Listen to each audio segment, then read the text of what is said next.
He was asked what his end game was. In other words, did he think he was going to get away with this? And he described to us that he felt pretty certain he was going to get caught as a result of it, but he was trying to just prolong the process as much as he could. What makes a husband decide that his wife doesn't deserve to live anymore? Is it jealousy? Is it rage? Or is it something colder, something calculated? This isn't the story of a robbery gone wrong. This isn't about a masked intruder or a stranger in the night. This was a man, a husband, someone she trusted, someone she probably looked in the eye just moments before everything went dark. And his reason? He thought she was cheating. No proof, no photos, no confrontation with a lover, just a suspicion. And that was enough for him to become her judge, her jury, and her executioner. But this isn't just a story about the moment it happened. It's what he did after that will haunt you. Because what kind of man lives with the woman he just murdered? Not for a day, not for a weekend, but for weeks, for over a month. What kind of person walks past a body every morning, eats his meals, goes to work, tells his neighbors she left him, while her corpse is right there, slowly decaying, wrapped in silence and lies? Would you know if someone around you was capable of that? Would you even suspect it? He wasn't the monster you see in horror movies. He wasn't hiding in alleyways. He looked normal. He was normal until he wasn't. And when the truth finally came out, when he finally opened his mouth and confessed what he did, it wasn't because of guilt. It wasn't because of grief. It was something else, something colder. And what he said to investigators, "You're not ready for that." When he detailed to the investigator that he had not been arrested before, he had never committed a crime before, and then blurted out the comment to our investigator, go big or go home. So I'm asking you, is infidelity ever a reason to kill? Can jealousy really make someone this numb? Or was it always inside him, just waiting for the right moment? And here's the thing. There were no screams, no police reports. No one noticed until it was too late. How many women are living next to men like this right now? How many more will vanish before someone pays attention? I need you to listen closely to this story, because what you're about to hear isn't just about one man. It's about a warning, a silence that lasted too long, and a truth that was almost buried forever. Comment below. What would you have done if this was your neighbor, your brother, your father? Hit subscribe to make sure you hear the full story. Trust me, what he did next will stay with you. Of Mr. Byrd actually had not gone into the house. He expressed his concern, and at a certain point, he allowed deputies to get into the house. Once deputies got into the home, they very quickly smelled the distinct odor of decomposition of a body. South Behar County, Texas, a place where the roads are long, quiet, and sun-scorched. The trailers sit low to the ground. The neighbors? Polite but private. And one such home, at 22719 Pleasanton Road, was no different. Until the stench, until the flies, until the silence surrounding Angela Byrd could no longer be ignored. Angela wasn't a celebrity. She wasn't on the news. She didn't live her life in headlines. But in mid-June 2025, she disappeared from her family, her home, and her life without a sound. Her husband, Charles Byrd, told people she had left, that she walked out the front door and never looked back, that she ran off with another man, and for a while people believed him. But what happens when the truth is more grotesque than the lie? What if the missing person was never missing at all? Angela was just 44 years old, a woman trying to live a quiet life in rural Texas. Friends and relatives described her as kind-hearted and calm. But like many women in relationships strained by control, her life was deeply private. She was married to Charles Byrd, a 49-year-old maintenance worker employed by the Poteet Independent School District. Charles had no violent criminal history, no arrests, no glaring red flags. To outsiders, he was a man just doing his job. But inside that trailer, something was cracking. By mid-June, Angela stopped returning calls. Her family tried reaching her. No answer. They asked Charles, "Where's Angela?" His replies were casual, even smug. "She left me," he said. "Went with another man. Took off. I haven't seen her. But when was the last time anyone actually saw her? Neighbors started to notice things. The trailer that once had visitors now looked abandoned. A smell began to rise. Thick, rotten, inescapable. But Charles had an explanation for that, too. "It's just the septic," he said. "Something's off with the plumbing." And once again they believed him. How many times have we dismissed a smell? How many times has someone said, "I'm sure it's nothing," while something horrific was happening just beyond a closed door? By July, it had been over a month. No one had seen Angela. The smell had grown worse. Her family had no contact. And Charles? He carried on working, answering questions, dodging suspicions. But the truth couldn't stay hidden forever. On July 18th, everything cracked. Charles told his son something he never expected to hear. "I killed her." No shouting. No breakdown. Just 3 words. Plain. Flat. Terrifying. Charles's son left the house in shock. He called deputies. He reported the confession and the smell. And Behar County deputies moved in quickly. The next day, July 19th, officers arrived at the Pleasanton Road residence for a welfare check. What they found inside would haunt even the most seasoned among them. Flies swarmed the windows. The heat was thick. The smell? Unbearable. In one room, they found a large bundle, wrapped in plastic, blankets, carpet, and secured with ratchet straps. Fluids had begun to leak through. The entire structure was soaked. At first, they couldn't tell what was inside, so they scanned it. An X-ray image confirmed the horrifying truth. A human skeletal structure was inside. Angela Byrd had never left. She had been in that trailer for over 30 days, dead, decomposing, hidden in the very space she once called home. Why did no one find her sooner? Why did it take over a month and a direct confession for law enforcement to uncover what was right there?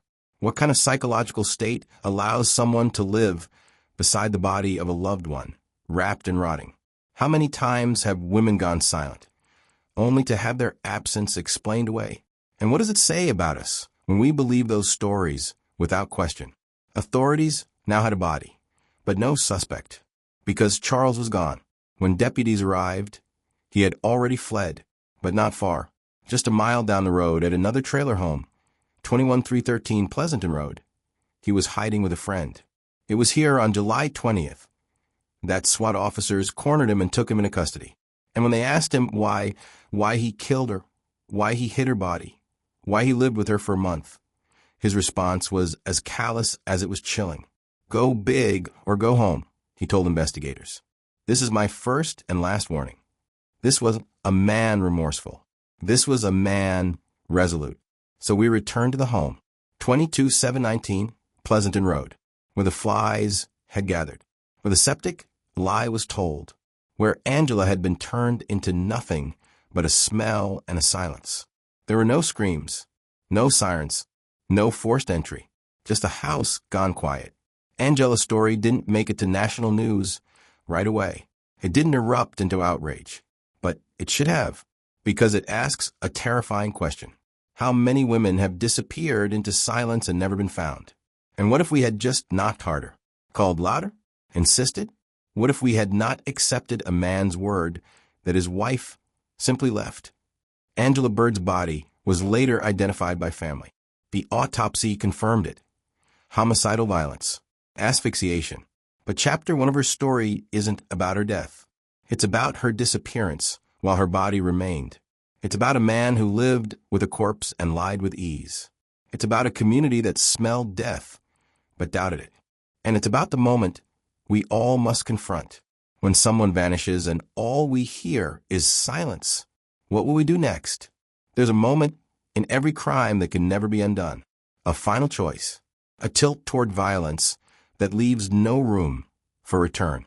But what if that moment didn't happen in chaos? What if it happened in clarity? That's what Charles Byrd described. He didn't say he blacked out. He didn't claim insanity. He didn't plead self-defense. He confessed to ending his wife's life, not with a weapon, but with his bare hands, not in a flurry, but in a controlled act of suffocation. Let that sink in. He strangled Angela Byrd until she stopped moving, until her body slumped, until the breath left her. And he stood there. He didn't run. He didn't scream. He didn't try to undo it. Instead, he confessed something worse. I watched her die. What does it mean when a man can observe death so closely and feel nothing? This wasn't the story of a rage-filled accident. This was about power. Charles Byrd told investigators that Angela had been cheating. No proof, no names, no text messages, just suspicion. And in his suspicion, he saw license. License to confront, license to accuse, license to kill. But ask yourself this: how many women are killed each year because of what someone believes they've done? What happens when the justice system becomes a man's ego? Angela had no record of infidelity. There was no divorce filing, no protection order, no police call from her for help. Why? Was she scared? Was she used to staying silent? Was she already being controlled before she was ever attacked? After she died, Charles bit her face. That detail, grotesque as it is, matters. Because it wasn't just physical. It was symbolic. It was a signature, a defacing, a branding. Experts in domestic homicide will tell you. Strangulation and facial mutilation are hallmarks of possessiveness. It's not about anger. It's about domination. Charles Byrd wasn't trying to escape a fight. He was trying to erase her autonomy. In that moment, Angela was no longer a person to him. She was an object to control, to punish, to silence. And that's what he did. 32 days. That's how long Charles Byrd lived in the same home with the decomposing body of his wife, Angela. He mentioned a violent encounter that took part between the two of them, and that he assaulted her, and he was fairly certain that she died as a result of those injuries that were inflicted upon her, and then he took steps to conceal the body. During his post-arrest interview, Charles made a statement: not to confess, not to weep, but to gloat. Go big or go home, he told investigators. This is my first and last warning. What kind of man says that sitting in handcuffs? What kind of person describes the murder of their spouse as if it were a bold statement? Sheriff Javier Salazar later told reporters that Charles Byrd's demeanor was deeply unsettling. He showed no remorse, Salazar said. He spoke about what he did with a sort of pride, like it was a line in the sand. Now, let's return to the crime scene itself. Angela's body had been stored in the trailer for over a month, but it was clear that Charles had gone to lengths to control the damage. The body had been tightly bound, not dumped or buried. The fluids had been cleaned intermittently. Some materials, including trash and rags soaked with decomposition fluid, had been disposed of in public dumpsters, including one belonging to the school district where Charles worked. This wasn't carelessness. It was strategic concealment. He had tried to outweigh discovery, tried to manage the odor, tried to normalize the lies. But in the end, it was a conversation, just a moment of truth with his son that broke it all apart. Here's a question we must ask. Would the police have found Angela at all if Charles hadn't confessed? Because no one else came looking. No wellness check had been initiated until July 19th. No missing persons report had been formally escalated, even with the smell, even with the silence, even with the red flags. So again, what if the son had stayed silent? Would Charles have gotten away with it? On the day of his arrest, Charles was booked into the Bexar County Jail. His initial charges? Not murder, but 2 counts of tampering with evidence involving a human corpse, and 1 count of fabricating evidence. Why? Because the autopsy was still pending. Even with the confession, even with the body, the system required one more confirmation. Justice doesn't move with emotion. It moves with evidence. For days, Charles sat in jail under the lesser charges, his bond yet to be finalized. But he wasn't free, not anymore. And this time, no lie could explain it away. Meanwhile, the community reacted. Neighbors expressed shock and disbelief. Some said they smelled something but assumed it was sewage. Others simply said nothing. But what do we do with silence? Do we blame the neighbors? Do we blame ourselves for believing lies that sound polite? Or do we finally admit that when women go missing quietly, society rarely shouts on their behalf? On July 23rd, the Bexar County Medical Examiner's Office released their report. Angela Byrd's death was confirmed to be a homicide caused by violent asphyxiation. The murder charge was now official. Her identity was confirmed by relatives. And what was once a welfare check was now a murder investigation. So what ended it all? Not a phone trace, not a surveillance camera, not a patrol car driving past the home. It was a son, a relative who heard something too disturbing to ignore. A man who refused to carry the weight of that secret. He didn't save Angela, but he made sure the world finally heard her story. In the final chapter, we'll examine what comes next. The murder charge, the bond hearing, the public fallout, and what Angela's death means in a broader crisis of domestic violence in America. Because Charles Byrd is not the first man to kill his partner in silence. And if we don't pay attention, he won't be the last. Angela Byrd's body was found. Her killer arrested. The crime confessed. But justice? That part of the story is still being written. Because even now, after the body was unwrapped, the charges filed, and the autopsy complete, the question lingers. Will the system deliver what Angela never got in life? Let's begin with what we know. On July 23, 2025, the Bihar County Medical Examiner confirmed what many had already feared. Angela Byrd was strangled to death. The autopsy revealed signs of homicidal violence consistent with asphyxia, a method of killing that is as personal as it is painful. Angela didn't die instantly.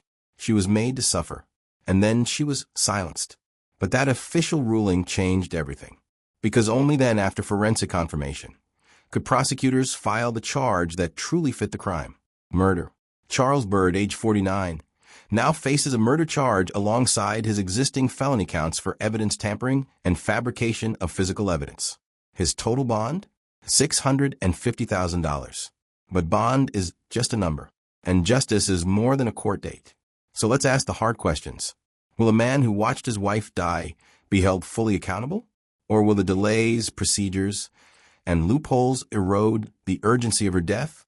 Because Angela isn't here to testify. She can't speak for herself. And too often in cases like these, the absence of the victim becomes a tool for the defense. In his first court appearance, Charles Byrd showed no emotion, no apology, no explanation, no signs of distress. He sat, clad in a suicide prevention smock, a heavy garment given to inmates at risk of self-harm. Sheriff Javier Salazar told reporters that Charles was being monitored closely, not just because of what he did to Angela, but because of what he might now do to himself. And that raises a difficult question. If he takes his own life before trial, is that justice denied? Does a jailhouse death close the case? Or does it leave everyone, Angela's family, the public, the courts, robbed of accountability? So far, Charles has not entered a plea. His defense has not commented publicly, and prosecutors have not yet announced whether they will seek the maximum penalty. A decision that may rest on his mental health evaluations, criminal history, and courtroom demeanor. But let's be clear, the facts aren't in dispute. Charles confessed to the crime. He admitted to watching Angela die. He lived with her body for over a month. He attempted to conceal the crime using ratchet straps, blankets, and lies. He disposed of fluids and rags in public dumpsters. He only spoke up when confronted by his own son.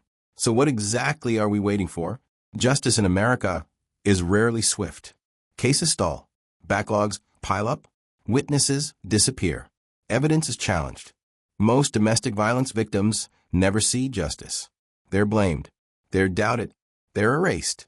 Angela's story is now public. Her death made headlines. Her case shook neighbors and horrified even hardened law enforcement. But will her death spark reform? Will it change anything? Let's look at the broader crisis. According to national statistics, 1 in 3 women in the U.S. has experienced domestic violence in her lifetime. And in 2024 alone, nearly half of Bihar County's homicides were linked to domestic disputes. Let that number settle in. Half. Angela Byrd wasn't an anomaly. She was a symptom of a deeper sickness, one where jealousy, control, and manipulation are allowed to escalate unchecked until someone stops breathing. The Bihar County Sheriff's Office has since promised to push this case to the full extent of the law. Sheriff Salazar was clear. What happened to Angela is something no one should ever endure. She was failed. But failure isn't just emotional. It's institutional. And now the burden rests on more than just one department. It's on prosecutors. It's on judges. It's on the public to keep asking questions. Because Charles Byrd confessed. But still, we must ask, where was help for Angela before it came to this? Did she ever try to speak up? Did friends miss signs? Did we as a society turn away again? Because justice is not just the conviction of a killer. It's a prevention of the next one. As of this writing, Charles Byrd remains incarcerated. No trial date has been set. His charges are public. His face is known. His name now synonymous with betrayal and silence. But Angela's voice, that's the one that matters. Her name deserves more than a headline. She deserves more than a footnote in a county's homicide log. She deserves justice that's not just legal, but loud. Justice that sets precedent. Justice that warns others. Justice that says, we will not forget. So what happens next? That's up to the courts, but also up to us. Because for every Angela, there are countless others, sitting in homes filled with silence, lies, and threats. And their stories will only end differently if we choose to listen. If this case moved you